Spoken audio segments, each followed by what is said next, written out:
Hello, my friends. Welcome back to my channel. We have a very special video for you today.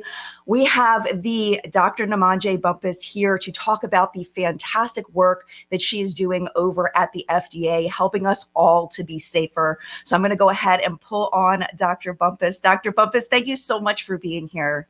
Thanks for having me. Absolutely. For people who aren't familiar with you and your work, can you tell everyone a little bit about yourself? Sure. I was born in Philadelphia. I guess I'll go back to the way beginning quickly. Spent a lot of my childhood, though, in Western Mass. I knew really early that I wanted to be a scientist and focused pretty much on pursuing that. So, went to college and grad school to be a scientist, ultimately getting a doctorate in pharmacology, which is the kind of study of the biology of medicines and other things that are foreign to our body. How does our body respond to them? What does our body do to them? And I found that that's been a really nice broad base, even for my work at FDA and trying to understand the range of things that we do. After graduate school, did a fellowship and went on to a university to be a faculty member for over a decade, running a laboratory, doing work focused on understanding HIV prevention and drug development and developing methods to detect things, and ended up moving to FDA about a year and a half ago as a chief scientist. And it's been really amazing being here, getting to apply that scientific knowledge really to the range of products that we work with and the work that we do. But also, a thread of my career has been health equity. So, bringing that lens to trying to ensure that we're moving our work forward as best we can and that we're really leveraging science fully to improve the health and to serve public health for all people. So, that's what I've gotten to do since I've been here, and it's been great. That's fantastic. And I think that one of the things that's really special about the work that you're doing is that people don't necessarily know what the people at the FDA are doing to help protect us as consumers. And one of the things that you've been working really hard on is this proposed ban against formaldehyde and formaldehyde releasing agents in chemical relaxers. So I really wanted to talk and really focus on that because I know you've been working really hard on that, and all of the proposed ban is coming up now, like very soon. And I wanted to kind of get your take on what customers need to know, what the public needs to know about this ban, and why formaldehyde and formaldehyde releasing agents are dangerous for people and what people need to know.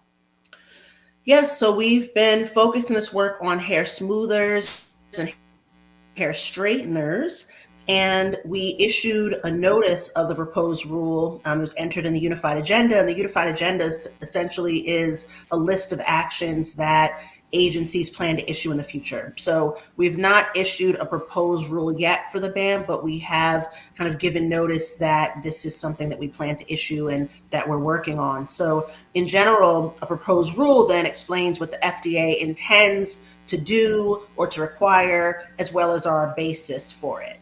And so a proposed rule that would ban formaldehyde and other formaldehyde releasing chemicals in hair smoothing or hair straightenings products, if finalized, I really think would help to protect public health by reducing the risk of exposure to this harmful substance. And it also hopefully will encourage development and really spur innovation in the industry to use alternative ingredients. So that's another goal as we move this forward. So once the agency has issued a proposed rule, we have an opportunity for the public to comment. So we receive those comments, we review those comments, and then we decide how to proceed with the rulemaking process. And so one thing that can come from that is issuing a new proposed rule or issuing a final rule. And I'll just say that we're focusing on formaldehyde. Really, it's a colorless, strong-smelling gas that presents a health hazard when breathed into lungs, and it's been associated in various studies with increased risk of certain cancers, and there's some data around that available through the National Institute of Health. And so we are really trying to utilize this approach. We've been looking into this to protect public health and reduce exposure because there is this link to development of certain cancers, or at least the risk of certain cancers. And it's heat related, right? When they put the chemicals on and then they straighten it, they heat it to straighten it, correct? Yes, it's heat related. So essentially, a hair straightener or smoothing product is applied to human hair, followed by a heat treatment that helps to seal the solution in. And these products often contain formaldehyde or formaldehyde releasing ingredients as well. And so when it's heated, the formaldehyde is released as gas into the air. And that's when it can be inhaled. And particularly if a salon is not properly ventilated, then, folks there are, being exposed to formaldehyde and inhaling it. And that's where, again, there's been, this association with various adverse effects. It can be things like watery eyes, burning sensation in the eyes, nose, and throat, and coughing, but as well, these associations, especially through kind of epidemiology, to potential risk of cancer. Gotcha. Well, that really leads nicely into the next question. And this is actually from one of our community members. Her name is Denise. And she said, I'm going to quote her comment. She said, I relaxed my hair from ages 14 to 17 when I was diagnosed with breast cancer, 3 years cancer free. And I'm sick about the risk I unknowingly put myself in. I'm curious about other formaldehyde releasing chemicals and in other types of products other than straightening products. Should I be concerned about those? Yeah, so a couple things to unpack there. One thing that's important that actually I learned more about when I came to FDA is that hair relaxers and hair smoothing and straightening products are not synonymous. So most relaxers basically have other types of ingredients. They're hydroxide based essentially, while formaldehyde and formaldehyde releasing chemicals are typically used in acid straighteners like the Brazilian keratin treatments, for instance. And those are the ones that require heat to seal in essentially and seal the hair cuticle and straighten the hair. And as we talked about before, that's, during that heating process when the release happens. So there is a differentiation there between relaxers and hair straighteners, but we still know that, many people use these hair straightening, hair smoothing products.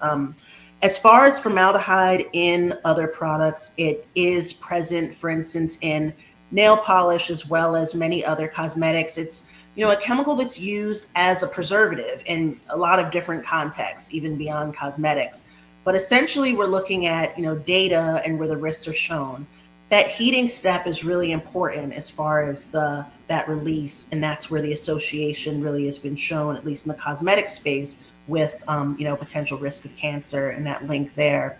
So we don't have that same as evidence or concern about many of these other cosmetics products, and also the levels of formaldehyde vary by product.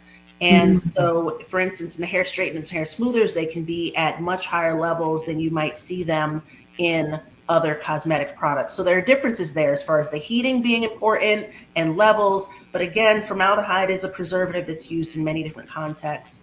So it's thinking about how it's used, the levels it's in, and kind of what's happening to it when we're thinking about that risk. And I would just say, if anyone, has concerns, to definitely always look at the ingredients or ask your salon professional. You'd be looking for formaldehyde. It can also be called formalin or methylene glycol, which is a formaldehyde releasing chemical. So you'd be looking for those things. And if you have a bad reaction, for instance, you can report those symptoms to FDA.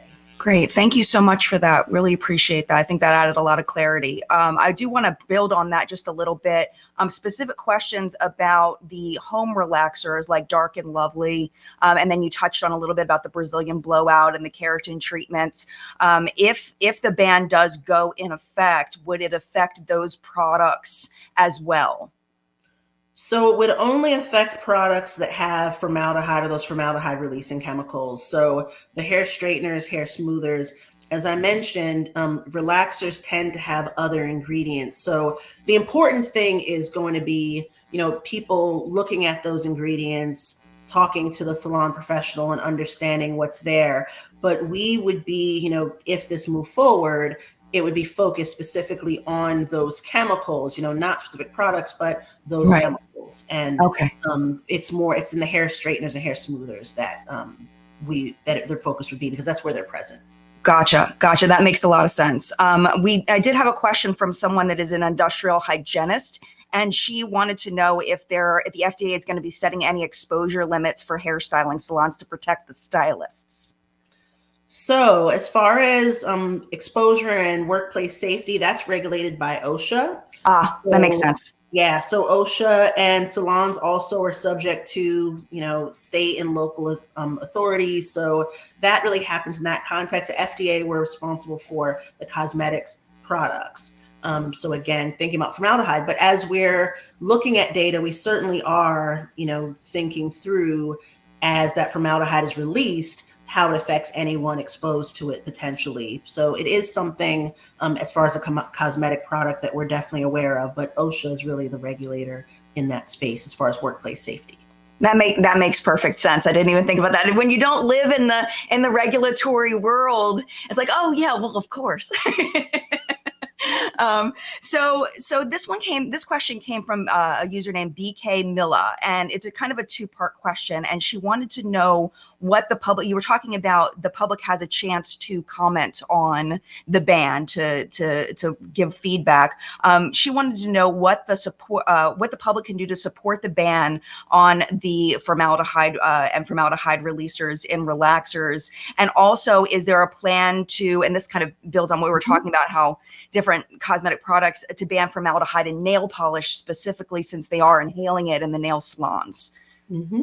So we are in the process, as I mentioned, of drafting the proposed rule on hair smoothing and straightening products. And, once we are able to move that to the next step, it will be open public comment. And we would hope to hear from any and everyone. We do review all those comments and really take them into consideration as we determine next steps.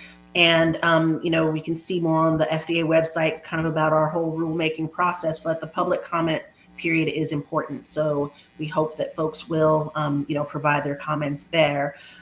We, again, are not looking at banning formaldehyde in nail polish at this time. There's just currently no compelling evidence suggesting that the level of formaldehyde in nail polish causes adverse health effects in consumers, from use. But we're always looking at scientific data and trying to understand, but that's where things are now. We don't see that link for adverse events, but where we do have it, which we're really following up on again, are the hair straighteners and hair smoothers. Gotcha. So when it's time for public comment, how do people find the place where they can submit their public comment? Yes, so comments are generally submitted via the federal government's electronic docket site, available at regulations.gov. Regulations.gov. And we'll be sure also to make that, we'll make sure that people are aware as well. Great. And what's the time frame for it? So that will have to be determined. Can be open anywhere from, shorter period of time, shorter number of weeks, up to a couple of months. So we'll work through that as we develop the proposed rule. Okay, so kind of keep posted. Yes.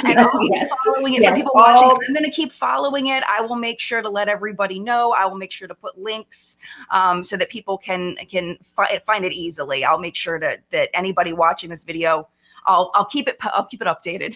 Yep, and we'll be sure to keep you updated. And I think, I know to some people it sounds like, oh, this is a really long, period of time, and it sounds we're not necessarily giving exact time periods and things like that now, but it's the process. We are moving forward through that process. And I think it's important for people to know that, we are a science-based agency.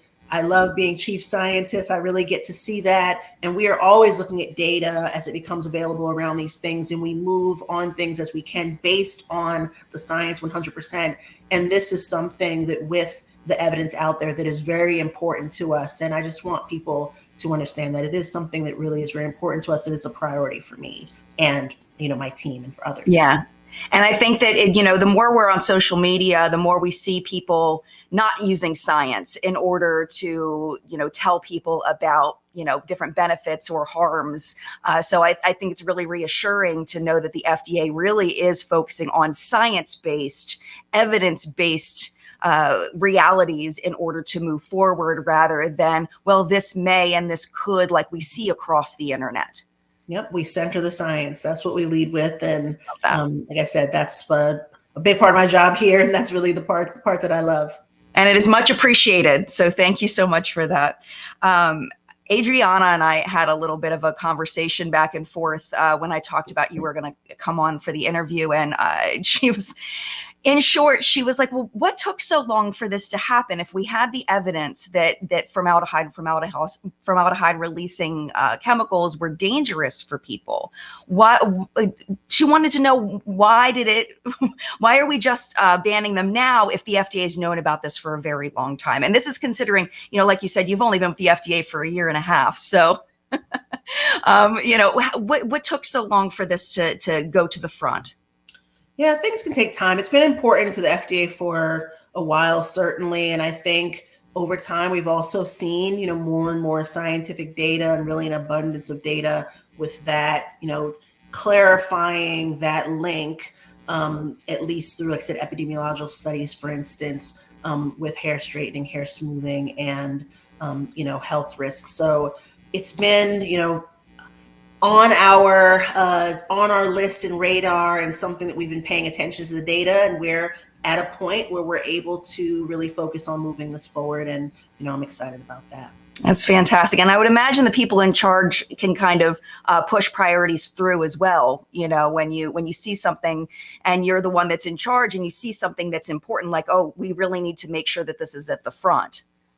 Certainly, I'm happy to be a voice for it. But really, I have a wonderful team in our cosmetics group and also the chief scientists who are really, doing the work and moving all forward. But certainly, it's something that's important to me, and I'm glad that I've been able to, lend my scientific kind of expertise to it and my voice to it and my focus on health equity. But it really is a team effort, and this work started before I arrived, for sure.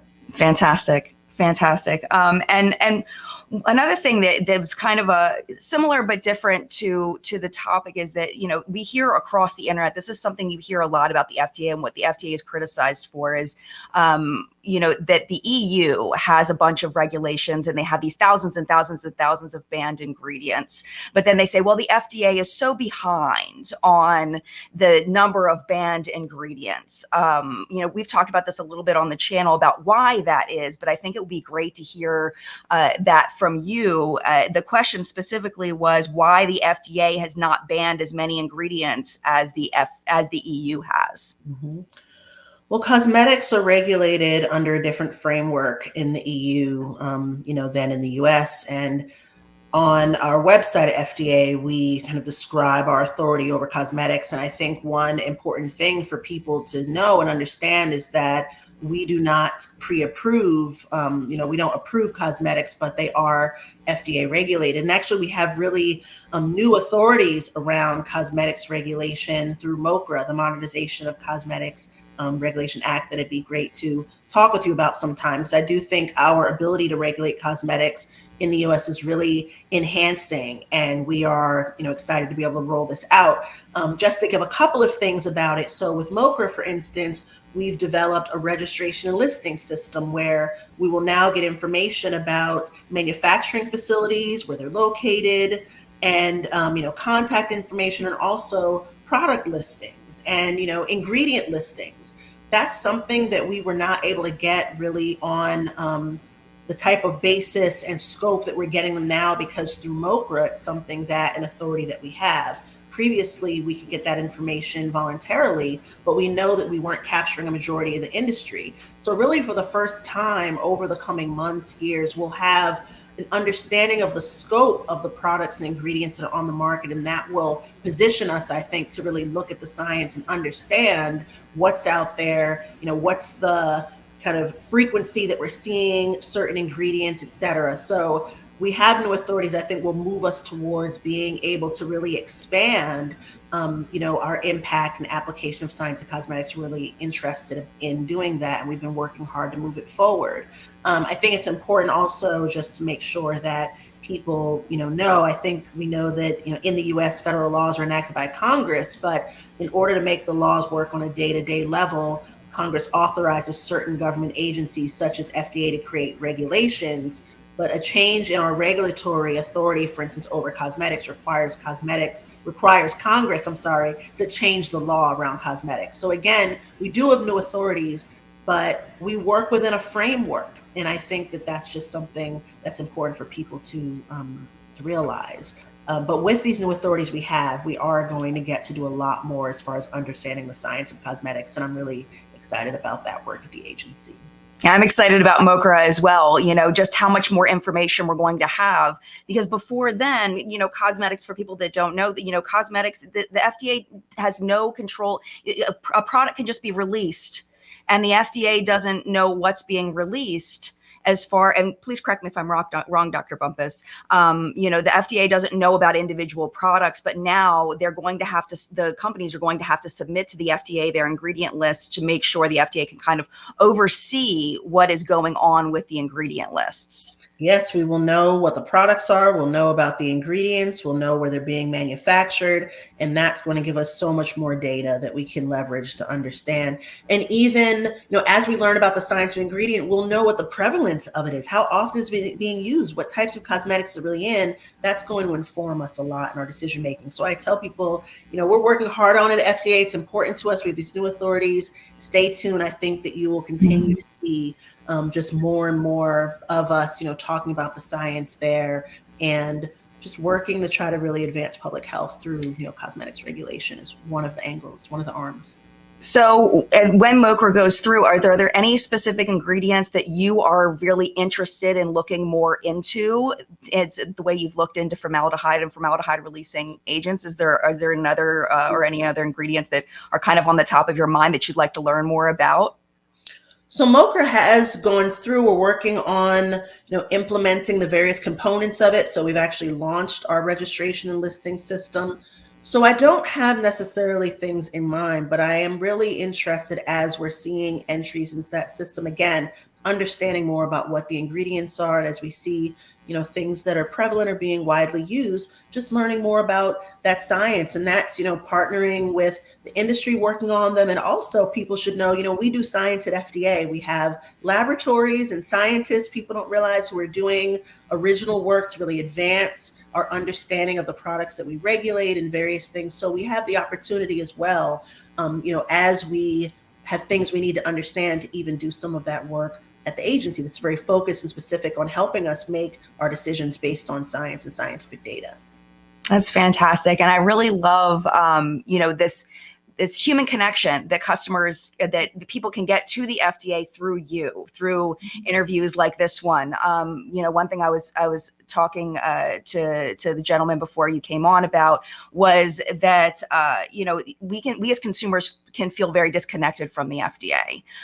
We can feel like they're not really looking out for us because, you see all of these things and you hear all of these things and you're not sure what's real, what's not real. And it's easy to just say, well, the FDA is not doing this and the FDA is not doing that. So it's really wonderful to put a face to the FDA and to show that, that you and your team and other people at the FDA are really working for consumers and using that science to protect consumers. So I just really appreciate you coming on and explaining to people what the FDA is really in practicality, in reality, doing using science in order to protect consumers. Of course, thanks. We are a group of people dedicated to public health and really, again, doing it in a way that it's going to protect and make public health better for all people. And so we work really hard at that. Fantastic. Well, thank you so much. I do have one more kind of fun question for you. Just one, because it's a burning question in my mind. Dr. Namandjé Bumpus, what is your favorite makeup product? So it's interesting. I think people would say I'm known for kind of brighter colored lipsticks. Also my nails. I'm known for my nails being usually sparkly. So those would be among it. But I really have gotten into cream eyeshadow sticks recently, even though they're not new. And I like them a lot. I like the coverage and I like the color range that you can get and even boldness of color. And they're very easy. Yes, very easy. Draw, pat, done. Yep, important for me, easy, yes. I know some people are going to be wondering, do you happen to know what lip color you're wearing today? It's a red. in the red Sorry. range, but yeah, I always do like the deeper reds, but I don't know exactly which one right Oh, now. So that's I have a okay. lot. I have a lot. That was just an impromptu I kind of have a lot of question. them. Well, I appreciate you so much. And I know my audience has so many other questions for you. So we would love to have you back at some point if you ever want to come back. I know my audience has lots of questions about sunscreens specifically, and then also with different cosmetic regulations. So we would love to have you back at any time you would like to come back. We really appreciate you coming to speak with us today. I'd love to come back, and I'll mention in a couple of weeks, I'll become the principal deputy commissioner of FDA. And so that'll give me a broader role as far as being able to interact with our various centers and the work they do. So happy to come back in that capacity and talk more about some of the things going on at the agency. Fantastic. Well, congratulations. Your Thank hard you. work definitely is paying off. That is fantastic. I am so happy for you. I watched the FDA's video on you where they did the biography about you. And I just absolutely I got teary. I got emotional. It was they did such a nice job just highlighting your life. For those that haven't watched it, I will link it below this video so you can watch and learn a little bit more about Dr. Bumpus. And we're just really thankful to have had you. And thank you so much. And congratulations on your new position. We look forward to talking with you soon. Thank you. Thank Bye-bye. you so much. Take care. You too. Bye-bye.